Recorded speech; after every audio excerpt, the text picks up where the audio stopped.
السلام علیکم، میں امداد سمرو۔ عمران خان کے سر پر نااہلی کی تلوار لٹکنے لگی ہے، نوٹسز جاری کر دیے گئے ہیں اور آج اسلام آباد میں تصادم کا خطرہ ہے۔ ایک بار پھر بدترین تصادم اسلام آباد میں ہو سکتا ہے۔ عمران خان نے ریلی نکالنے کا اعلان کیا ہے اور اسلام آباد کی انتظامیہ نے کہا ہے کہ ریلیوں پر تو ہے پابندی۔ تو کیا اسلام آباد میں 25 مئی والی صورتحال دوبارہ دہرائی جائے گی؟ دوبارہ تصادم کی طرف معاملہ جائے گا یا پرامن رہے گا؟ یہ اہم سوال ہے، کیونکہ عمران خان صاحب نے اعلان کر رکھا ہے ریلی کا، اور دوسرا معاملہ جو نااہلی کا ہے وہ عمران خان صاحب کا وہ سنگین ہوتا جا رہا ہے۔ اس میں الیکشن کمیشن نے عمران خان کو نوٹسز جاری کیے ہیں۔ اب عمران خان صاحب کو الیکشن کمیشن میں پورا اگست جو مہینہ ہے، اگست ستمبر، بلکہ اب تو عمران خان صاحب الیکشن کمیشن میں پیشیاں بھگتیں گے، پیشیوں پر پیشیاں، اس طرح جس طرح کسی زمانے میں نواز شریف صاحب جے آئی ٹی کی پیشیاں بھگتتے تھے، یا جس طرح نواز شریف صاحب نیب کی پیشیاں بھگتتے تھے اور پھر نااہل ہو گئے تھے، تو اسی طرف معاملہ عمران خان صاحب کا بھی جاتے ہوئے نظر آ رہا ہے۔ تو آغاز کر لیتے ہیں خان صاحب نے جو آج اعلان کیا ہوا ہے ریلی نکالنے کا، اور ریلی نکال رہے، وہ ریلی کا عنوان ہے کیا نام ہے ان کا، شہباز گل بچاؤ ریلی۔ کل عمران خان صاحب شہباز گل سے ملاقات کرنے گئے تھے پمز، اور جب ملاقات کرنے گئے تو وہاں عمران خان صاحب کو بتایا گیا کہ آپ نہیں مل سکتے۔ عمران خان صاحب کو اندازہ تھا، پتہ تھا کہ وہ ملاقات نہیں کر سکتے، ان کی ملاقات نہیں ہو سکتی، کیونکہ جو بندہ اگر پولیس کسٹڈی میں ہے، ہسپتال میں ہے یا جیل کے اندر ہے، تو وہ بندہ یعنی پولیس کسٹڈی کے اندر ہسپتال میں ہے یا پھر جیل میں ہے یا پھر لاک اپ میں ہے، لاک اپ والے سے تو ملاقات خیر کی جاتی ہے، لیکن اگر وہ بندہ ہسپتال میں ہے اور پھر اس کو اگر اپنے ملاقات کرنے جانا ہے تو ایک ڈیو پروسیجر ہوتا ہے جو اڈاپٹ کرنا ہوتا ہے۔ خان صاحب کے پی ٹی آئی کے وکلاء نے کل کہا تھا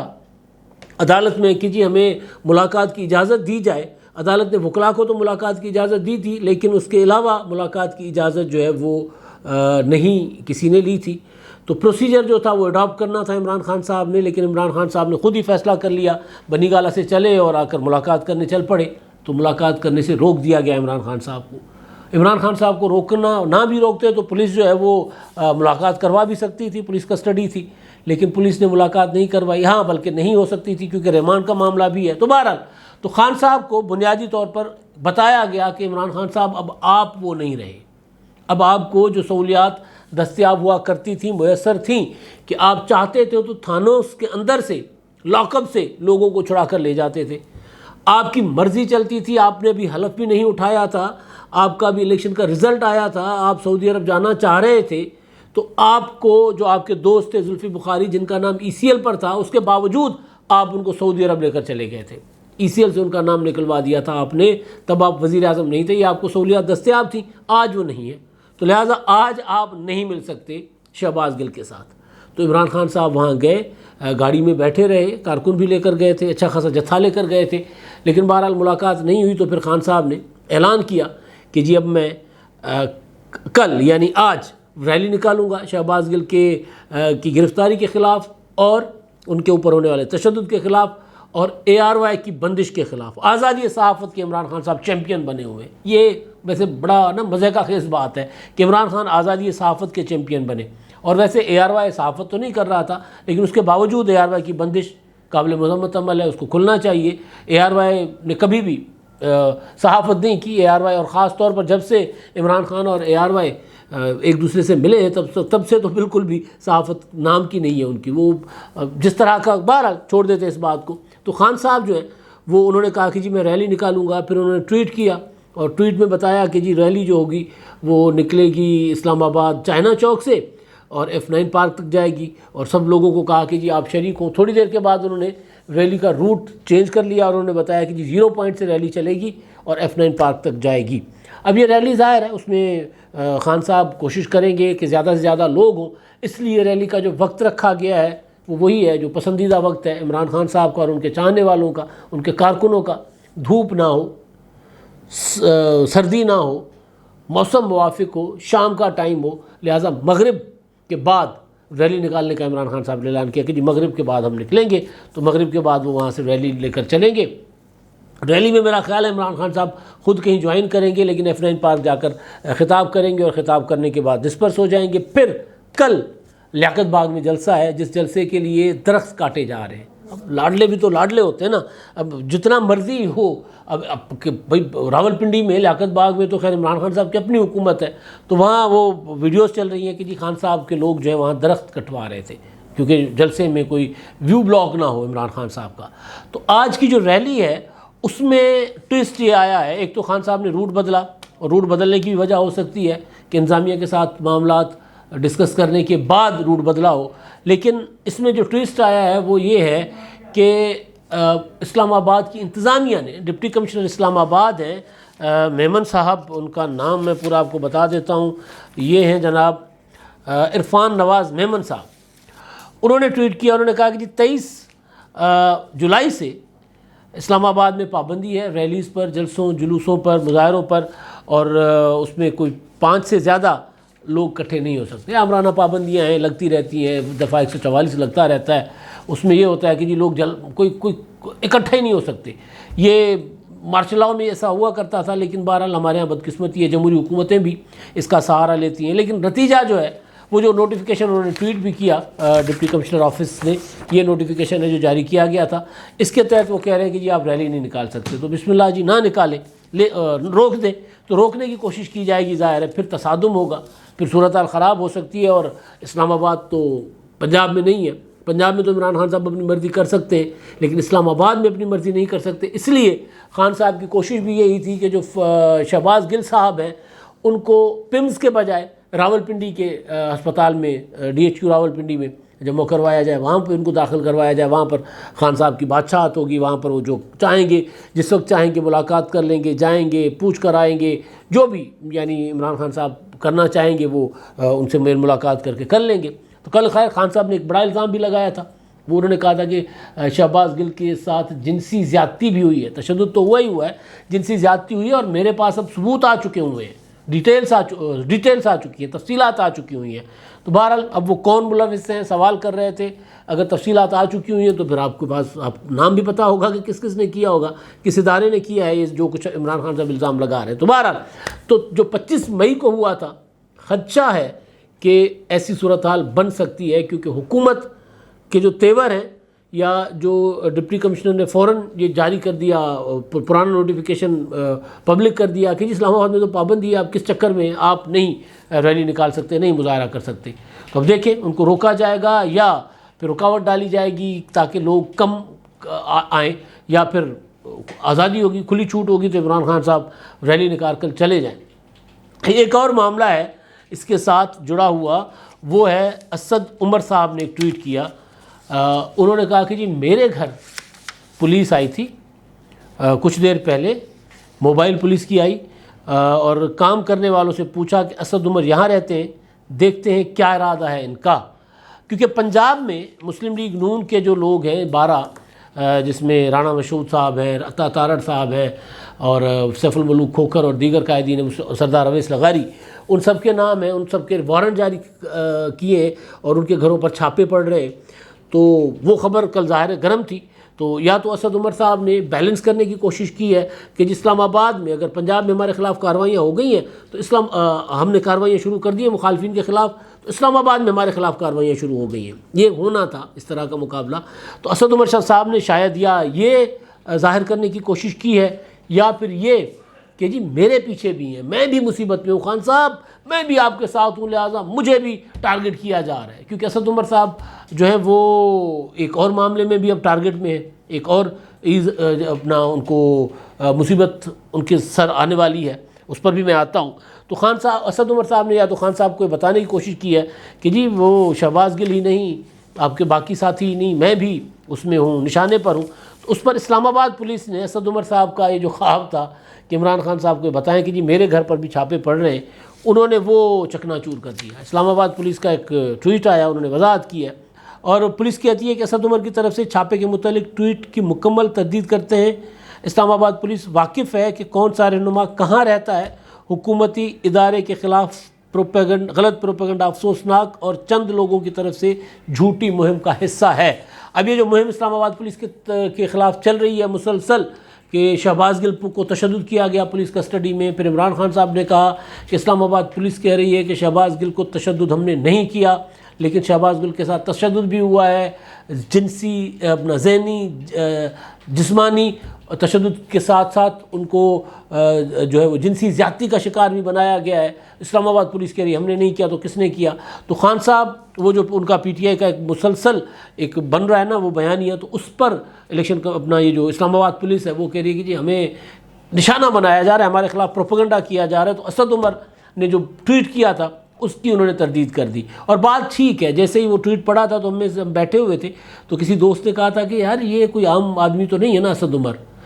ایم این اے ہے، اور ایم این اے کو سیکورٹی بھی ہوتی ہے، پی ٹی آئی کے جنرل سیکرٹری بھی ہیں، وزیر بھی رہے ہیں وفاقی، تو ان کے گھر کا تو اسلام آباد پولیس کو پتہ ہوگا۔ اب وہ جا کر یہ پوچھیں گے کام والے سے یا ان کے ملازم سے کہ یہاں کیا اسد عمر رہتے ہیں ادھر، یہ اسد عمر کا گھر ہے؟ یہ مطلب بات نا جچی نہیں تھی۔ تو بہرحال تو یہ ایک کہانی ہے اب، لیکن اصل کہانی جو ہے وہ بڑی سنگین ہے۔ عمران خان صاحب مسلسل جب سے تحریک عدم اعتماد، اس سے پہلے ای وی ایم، اس سے پہلے سینٹ کے انتخابات، اس سے پہلے ڈسکا کے انتخابات، یہ سلسلہ چل رہا ہے پچھلے سال سوا سے۔ ڈسکا کے انتخابات کو تو بلکہ سال سے بھی زیادہ عرصہ ہو گیا، سینٹ کے انتخابات مارچ میں ہوئے 21 میں، تو اس کو بھی سال سے زیادہ عرصہ ہو گیا، ڈسکا کے انتخابات دسمبر میں ہوئے تھے 20 میں۔ تو خان صاحب نے ڈسکا کے انتخابات میں جو چوٹ لگی عمران خان صاحب کو، آزاد الیکشن کمیشن نے جو ہتھوڑا مارا کہ جی 12 پریزائڈنگ آفیسر غائب ہو گئے تھے، اس کے بعد الیکشن کمیشن نے پریس ریلیز بھی جاری کیا تھا، انتخابات کے نتائج روک لیے تھے، دوبارہ انتخابات ہوئے، تو اس پر عمران خان صاحب تل ملا اٹھے تھے۔ عمران خان صاحب نے کہا میرا سارا منصوبہ انہوں نے چکنا چور کر دیا، اب یہ الیکشن کمیشن ٹھیک نہیں ہے، میں خود بھی لایا ہوں تو بھی ٹھیک نہیں ہے۔ اب کہتے ہیں کہ جی فوج نے مجھے دیا تھا۔ اب سوال ہو رہا ہے کہ جی فوج میں سے کس نے آپ کو کہا تھا؟ آرمی چیف صاحب نے دیا تھا، اس وقت کے D G I S I general Faiz Hamid صاحب نے دیے تھے، یا کسی اور نے ان کا نام دیا تھا؟ اب نیک نیتی سے دیا ہوگا، اس میں ہمیں کوئی شک نہیں۔ خان صاحب کہہ رہے ہیں کہ جو انہوں نے کہا تھا کیونکہ وزیر اعظم میں اور اپنا اپوزیشن لیڈر شہباز شریف میں ڈیڈ لاک ہو گیا تھا، تو لہٰذا انہوں نے کہا تھا کہ جی ملک کو آگے چلنا ہے، اچھے بھلے انسان ہیں سکندر سلطان راجہ صاحب، تو وہ انہوں نے کہا اور ہم نے اتفاق کر لیا۔ اور بعد میں مجھے کسی نے کہا کہ جی وہ تو مسلم لیگ نون کے گھر کے آدمی ہیں، وہ تو نواز شریف صاحب کے پرنسپل سیکرٹری سعید مہدی کے داماد ہیں، وہ تو نواز شریف صاحب کے جو پرنسپل سیکرٹری رہے فواد حسن فواد، ان کے جو ہے وہ کلاس فیلو تھے، وہ کیا کورس میٹ تھے، تو وہ تو ان کے دوست ہیں، تو وہ تو ان کے گھر کے آدمی ہیں۔ تو میں نے پھر نیوٹرلز کو کہا کہ جی یہ دیکھیں کیسا بندہ مجھے دے رہے لوگ، تو یہ کہہ رہے ہیں، تو انہوں نے کہا کہ نہیں جی ہم اس کی گارنٹی لیتے ہیں۔ تو گارنٹی جنہوں نے دی عمران خان صاحب کو، ان کا نام بھی بتا دیں عمران خان صاحب کا کس نے دیا۔ یہ تب عمران خان صاحب کو سمجھ آیا کہ جب وہ واقعتاً سکندر سلطان راجہ صاحب جو ہوئے نیوٹرل۔ پھر عمران خان صاحب ذرا تحریک عدم اعتماد، پھر انہوں نے کہا وہ جو میرے جو ووٹرز تھے عمران خان صاحب کے پی ٹی آئی کے جو ایم این ایز تھے وہ جب ٹوٹے، اتحادی ٹوٹے، تو عمران خان صاحب کو اور زیادہ چوٹیں لگیں۔ الیکشن کمیشن کو انہوں نے ای وی ایم کے ٹائم پر بھی گالیاں دیں، دھمکیاں دلوائیں، کیا نام ہے ان کا، اعظم سواتی سے، فواد چودھری سے، بعد میں دونوں نے جا کر معافی مانگ لی الیکشن کمیشن سے۔ اسی طرح کا جو اب عمران خان صاحب کے خلاف جو نوٹسز الیکشن کمیشن نے جاری کیے ہیں، ان کو بلا لیا ہے عمران خان صاحب کو ان کی تقاریر کی وجہ سے، جس طرح کی وہ باتیں کر رہے ہیں ان میں انہوں نے الیکشن کمیشن مواد اکٹھا کرتا جا رہا تھا۔ اب یہ ہے کہ 11 مئی، 16 مئی، 19 جون، 19، 20 جولائی اور 7 اگست کی جو عمران خان صاحب کی تقاریر، پریس کانفرنسز و بیانات تھے، ان کی بنیاد پر ان کو توہین الیکشن کمیشن کے چیف الیکشن کمشنر کے، جس کو ہم توہین عدالت بھی کہہ سکتے ہیں، اس میں عمران خان صاحب کو طلب کر لیا گیا ہے 30 اگست کو۔ 30 اگست کے لیے طلب کیا ہے، نوٹسز جاری کیے ہیں۔ عمران خان صاحب اکیلے نہیں ہیں، اس میں اسد عمر بھی ہیں اور ایک اور صاحب بھی ہیں جو رگڑے جائیں گے۔ یہ دونوں ممکن ہے بچ جائیں، عمران خان صاحب پہلی بار بچ جائیں، عمران خان صاحب اور اسد عمر صاحب، لیکن جو تیسری لیڈر ہے فواد چودھری صاحب، وہ رگڑے جا سکتے ہیں، کیونکہ فواد چودھری، جیسے میں نے پہلے آپ کو گزارش کی کہ فواد چودھری صاحب نے پہلے معافی مانگ چکے ہوئے، وہ غیر مشروط جا کر معافی مانگی تھی انہوں نے، جس میں انہوں نے الیکشن کمیشن کو جو پہلی پریس کانفرنس کی تھی جب سینٹ کی اسٹینڈنگ کمیٹی میں، انہوں نے کیا نام ہے، اعظم سواتی نے الیکشن کمیشن کے اسٹاف کو کہا تھا کہ الیکشن کمیشن چور ہے، الیکشن کمیشن پیسے پکڑتا ہے، الیکشن کمیشن کو آگ لگا دیں گے، الیکشن کمیشن کو نکال دینا چاہیے، مطلب عجیب و غریب قسم کی انہوں نے وہاں پر ان کو دھمکیاں دی تھی۔ تو الیکشن کمیشن نے اس کا نوٹس لیا تھا۔ پھر جب نوٹس لیا الیکشن کمیشن نے، تو عمران خان نے فواد چودھری کو کہا کہ جا کر اعظم سواتی کے ساتھ پریس کانفرنس کریں۔ فواد چودھری نے پریس کانفرنس کر دی تھی ڈسکا والے ٹائم پہ، اور سینٹ کے انتخابات کے ٹائم پر تو پورے کے پورے الیکشن کمیشن کے استعفے کا مطالبہ کیا تھا، اور پوری کی پوری وفاقی کابینہ نے بیٹھ کر پریس کانفرنس کی تھی، لیکن وہ ایک استعفے کا مطالبہ تھا، اور یہاں الزام لگائے گئے تھے پیسے لینے کے، دھاندلی کروانے کے، چوری کرنے کے، تو اس پر الیکشن کمیشن نے لے لیا تھا نوٹس، اور پریس کانفرنس کر کے فواد چودھری صاحب نے کہا تھا کہ جی یہ مسلم لیگ نون کا اڈا بنایا ہوا ہے، ہیڈ کوارٹر بنایا ہوا ہے مسلم لیگ نون کا الیکشن کمیشن کو، چیف الیکشن کمشنر نے، یہ تو ان کے گھر کا آدمی ہے، پھر اپنا مریم نواز کے قدموں میں جا کر بیٹھتا ہے، حمزہ شہباز کے قدموں میں جا کر بیٹھتا ہے، اس طرح کی باتیں کرتے رہے۔ تو خیر، تو فواد چودھری صاحب نے اور اعظم سواتی نے تو جا کر غیر مشروط معافی مانگ لی تھی، اور الیکشن کمیشن نے ٹھیک ہے جی معافی مانگ لی تو اوکے، آئندہ نہ کرنا۔ اب فواد چودھری صاحب تو ہو گئے عادی ملزم کہ وہ جو کر رہے ہیں، یا مجرم وہ جو کر رہے ہیں، ان کو پہلے معافی مانگ چکے ہیں، تو فواد چودھری کا کیس ہوگا ڈیفرنٹ، ان کو تو لگے گا رگڑا۔ عمران خان صاحب، اسد عمر، کیونکہ ابھی نوٹس ہوا ہے پہلا، اب اس نوٹس میں وہ جواب جو جمع کروائیں گے 30 کو، خود آ کر جمع کرواتے ہیں، وکیل کے ذریعے کرواتے ہیں، جو وضاحت پیش کرتے ہیں۔ اگر الیکشن کمیشن اس وضاحت سے مطمئن ہوا تو ٹھیک، اگر نہ ہوا تو پھر شوکاز نوٹس ہوگا، پھر شوکاز نوٹس کے بعد باضابطہ ہیئرنگ ہوگی، کارروائی ہوگی، جس طرح فواد چودھری اور وہ اعظم سواتی کے معاملے میں ہوئی تھی۔ انہوں نے بھی شروع میں تو کہا تھا کہ جی ہم پہلے انکار کر دیا تھا، ہم پیش نہیں ہوں گے، لیکن الیکشن کمیشن نے کہا تھا پیش ہوں، ورنہ پھر وہ ہو جائے گا، یک طرفہ فیصلہ ہو جائے گا پھر، اور وہ بھی ہو سکتا ہے۔ تو بہرحال تو اب فواد چودھری صاحب کی تو نااہلی مجھے لگ رہا ہے کہ ہو جائے گی، فواد نااہلی اس طرح کہ توہین عدالت ثابت ہو جائے گی، تو الیکشن کمیشن کے پاس تو اختیار ہے سزا دینے کا، تو الیکشن کمیشن سزا دے سکتا ہے، تو الیکشن کمیشن ان کو شاید سزا دے دے۔ فواد چودھری صاحب کے معاملے پر بڑا گڑبڑ ہے، لیکن جو معاملہ ہے عمران خان صاحب کا، اس میں وضاحت عمران خان صاحب جو پیش کریں گے، وضاحت میں دم نہیں ہوگا۔ وجہ یہ ہے کہ تقریریں ہیں کیمروں پر ریکارڈڈ ہے، ابھی آخری جو تقریر جس کا ابھی الیکشن کمیشن نے حصہ نہیں بنایا وہ بھی سامنے آئے گی، اس میں عمران خان صاحب نے یہ تک کہا تھا کہ سکندر سلطان راجہ کو 17 جولائی کو پیچھے سے بوٹ پڑا، جوتا پڑا، اور انہوں نے بڑی کوشش کی کہ مسلم لیگ نون کو جتوائیں، لیکن نہیں جتوا سکے، لیکن لوگوں نے ہار دی، ان کو شکست دے دی۔ تو اس طرح کی تقریریں پڑی ہوئی ہیں، اور گالیاں تک سکندر سلطان راجہ کو، بزدل آدمی ہو، تو پتہ نہیں کس طرح کے القابات سے نواز کر عمران خان صاحب نے تقاریر کی ہوئی ہیں۔ تو یہ سارا ریکارڈ الیکشن کمیشن نے پیمرا سے جگہ جگہ سے اکٹھا کر کے اپنا رکھا ہوا ہے، اور وہ جا کر دکھائیں گے کہ جن کی وضاحت دیں آپ نے یہ کیوں کہا، اور جو جس طرح کے آپ الزامات لگا رہے ہیں ثابت کر دیں۔ تو ظاہر ہے ثبوت عمران خان صاحب کے پاس نہیں ہوگا۔ خان صاحب پہلے بھی جب اس طرح کے معاملات میں بلائے جاتے رہے تو معافیاں مانگتے ہیں، تو امکان یہ ہے کہ عمران خان صاحب اور اسد عمر صاحب اسی طرح معافی مانگیں گے الیکشن کمیشن سے، جس طرح فواد چودھری نے اور اعظم سواتی نے پہلے مانگی تھی۔ اگر نہیں مانگیں گے تو پھر عمران خان صاحب جو ہیں وہ رگڑے جائیں گے، اور معاملہ صرف یہ والا عمران خان صاحب کا الیکشن کمیشن میں نہیں ہے، یہ بھی ذہن میں رکھیے گا۔ اس معاملے سے پہلے جو توشہ خانہ کا معاملہ ہے، محسن شاہ نواز رانجھا نے جو ریفرنس دائر کیا ہوا تھا، 18 کو اس کی سماعت ہوئی، اور 22 کو دوبارہ الیکشن کمیشن نے ریکارڈ کے ساتھ ان کو طلب کیا عمران خان صاحب کے وکلاء کو، اور دوسرا اسپیکر نے بھی ایک ریفرنس بھیجا ہوا ہے توشہ خانہ والے معاملے کا 24 اگست کو، اس کی بھی ہیئرنگ ہے۔ تو خان صاحب کا اب یہ جو اگست ہے، باقی 15 اگست اور پھر آگے ستمبر، پھر اکتوبر، جب تک معاملہ چلتا ہے، کیونکہ یہ جو توشہ خانہ والا معاملہ ہے اس کو تو 30 دنوں میں نمٹانا ہے الیکشن کمیشن نے، تو ستمبر تک تو توشہ خانہ کا معاملہ نمٹ جائے گا، لیکن یہ جو معاملہ ہے یہ اس سے پہلے اس کا فیصلہ ہو سکتا ہے، توہین عدالت والا، توہین الیکشن کمیشن والا۔ تو خان صاحب کے اوپر بالکل گہرے بادل جو ہے نا وہ منڈلا رہے ہیں، اور نااہلی کی تلوار ان کے سر پر لٹک رہی ہے۔ اب تک کے لیے اتنا ہی، اللہ حافظ۔